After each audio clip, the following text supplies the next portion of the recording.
Richard Martineau. Narrateur de l'actualité. Alors, avec le printemps, les campements d'itinérants reviennent. Notre collègue Yves Poirier, le lapin Ever Ready de TVA, le micro de feu, pour reprendre le titre du spectacle de Martin Petit, est allé faire un tour de la ville aujourd'hui. Salut Yves. Salut Richard. Tu m'avais déjà aussi missile qu'on peut contrôler à distance. Oui, c'est ça. Tu m'avais baptisé aussi. Oui, on appuyait sur le bouton, le boum, tu partais. Une tête dirigée, oui, c'est ça. Exactement. J'allais jusqu'à la cible, Richard. Me voici en studio. Ça me fait plaisir de t'accompagner à Cube. Nous, TVA, on déménage éventuellement, vous rejoindre ici dans les magnifiques locaux de la rue Frontenac. On a très hâte, début mai, là, ça devrait se faire. Tu vas pouvoir m'exploiter davantage lors des converses là, en lien avec les sujets d'actualité. L'itinérance, c'est un sujet d'actualité très chaud, Richard. Tu connais la rue Notre-Dame à Montréal, dans l'Est, dans le quartier Hochelaga-Maisonneuve. On avait démantelé partiellement le campement pour sans-abri. C'était en décembre dernier. Certaines portions du campement qu'on jugeait, je te dirais, dangereuses pour les risques d'incendie, etc. Il y avait des quantités industrielles de déchets. Et là, il y a une renaissance, si tu veux, du campement pour sans-abri. Fallait s'y attendre, Richard. La crise du logement y est pour quelque chose. Mais il faut dire aussi, soyons honnêtes, il y a des gens qui habitent là, qui vivent en marge de la société, c'est leur choix. Ce sont des gens qui n'ont pas la capacité de vivre non plus dans des refuges, parce que dans les refuges montréalais, il y a des règles, Richard. Par exemple, côté toxicomanie, tu dois être à jeun aussi, en quelque sorte, ou du moins ne pas déranger les autres. Et dans le cas du campement Notre-Dame, je rencontre des gens qui m'admettent d'emblée qu'ils ont des problèmes d'alcool, de consommation de drogue. Tu as des gens qui ont des problèmes de santé mentale. Donc, c'est difficile pour eux, si tu veux, de vivre quand il y a des règles établies. Alors, ces gens préfèrent vivre en marge de la société. Et ce que j'ai pu constater aujourd'hui, c'est qu'il y a déjà au moins une dizaine de tentes en ce début du printemps, entre, par exemple, Richard, la rue Frontenac, qui est près du pont Jacques-Cartier, jusqu'au boulevard P9. Alors, ça te montre la longue étendue, cette bande de terrain qui est un terrain propriété du ministère des Transports du Québec, mais qui est vacant. Alors, les gens s'y établissent. Richard, il y a d'autres campements ailleurs en ville, notamment sous, par exemple, le boulevard métropolitain à Montréal, en bordure de Crémazie. Il y a un homme là-bas qui vit là depuis à peu près 2 ans avec son chien dans un campement de bois construit de ses mains. Il vit là comme ça parce que lui aussi a la difficulté à trouver un logement. On n'a pas voulu m'accorder d'entrevue, mais j'ai quand même discuté tantôt avec des gens sur le terrain, sur Notre-Dame. Un gars qui s'appelle Devon, c'est un habitué de la place et j'ai rencontré Mélanie. Elle est toute nouvelle sur les lieux parce qu'elle n'arrive pas à payer un logement abordable. Elle vit là avec son conjoint. On va les entendre si tu veux bien. OK, on écoute ça. Ça, c'est lui, Devon, hein? OK. Et un organisme comme le Pirate Vert sont passés la semaine passée, ils nous ont donné des fruits, ils nous ont donné du pain. Après ça, il y a des citoyens qui nous amènent des boîtes de bouffe. À part ça, c'est moi qui fais le scavenger. Je connais toutes les bonnes épiceries. C'est un peu de la survie, hein? Oui, mais tu sais, des fois, OK, je veux pas, là, je vais me faire lancer des roches, là, mais tu sais, des fois, il y en a que tu vois, là, ils sont en forme, ils ont leurs 2 jambes, ils ont leurs 2 bras, il y a une pénurie de main-d'œuvre, il y a plein de commerces qui cherchent des gens pour travailler, C'est, dans le cas de Devon, c'est bien particulier. Avec Devon, on peut avoir une conversation, je te dirais, normale, entre guillemets, pendant 1 minute à 2 minutes, puis après, Devon va me dire que dans le ciel, il y a des avions qu'il surveille présentement. Alors, tu vois un peu le genre. Je porte pas de jugement envers Devon, c'est un gars que j'apprécie beaucoup, il est toujours disponible. C'est des gens qui ont de la difficulté à rentrer dans un cadre de travail, par exemple. Tout à fait. Ça serait difficile, je pense, pour Devon. Effectivement, il a le syndrome moi, j'appelle ça le syndrome de l'écureuil. Je pense que c'est le syndrome de Diogène, là, où tu accumules énormément de matériel. Devon est connu des autorités policières, des organismes communautaires, du maire de l'arrondissement de Hochelaga-Maisonneuve.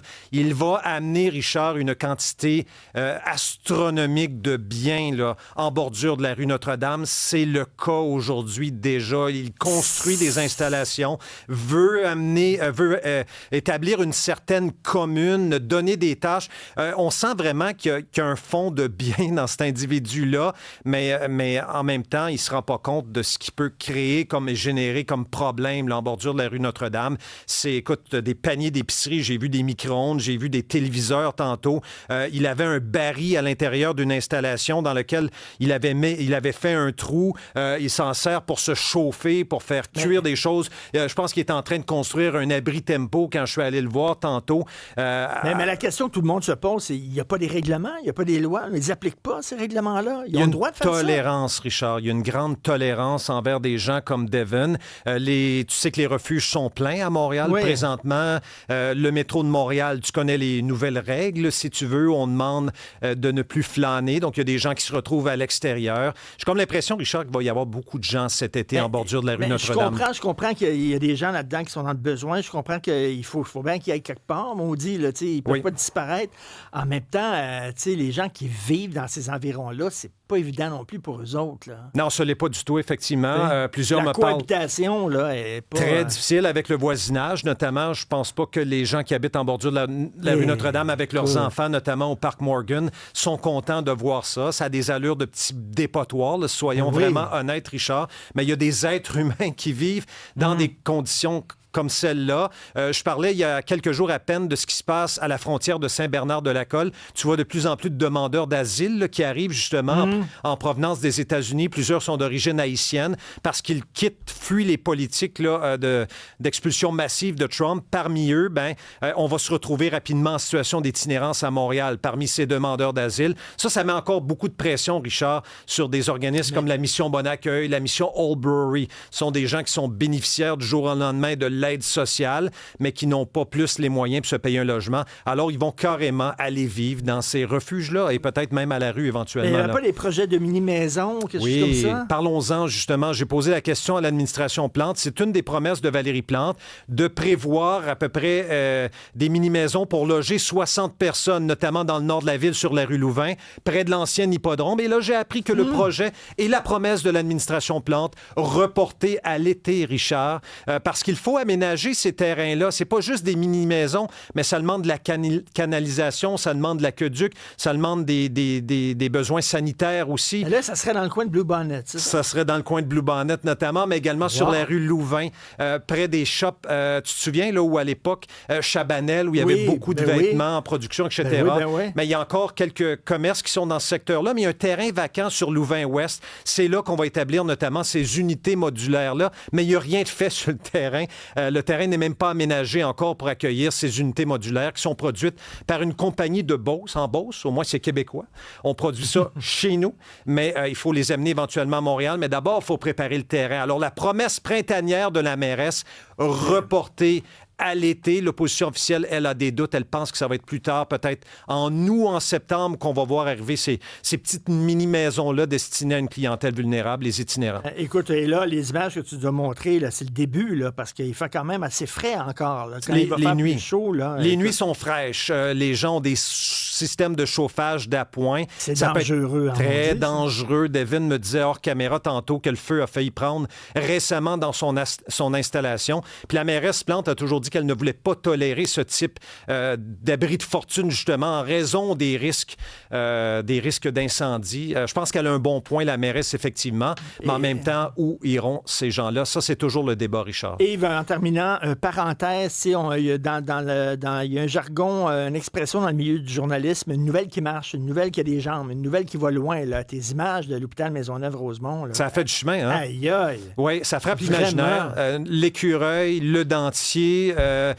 Quelqu'un m'a envoyé une parodie cette semaine d'une image où on voyait l'écureuil avec le dentier dans sa gueule. Alors, c'est beaucoup d'humour qu'on fait autour de ça, mais en même temps, il y a un découragement de la part des employés. Ils veulent que ça bouge. Le gouvernement de la CAQ a une date indéterminé pour le début de travaux de modernisation.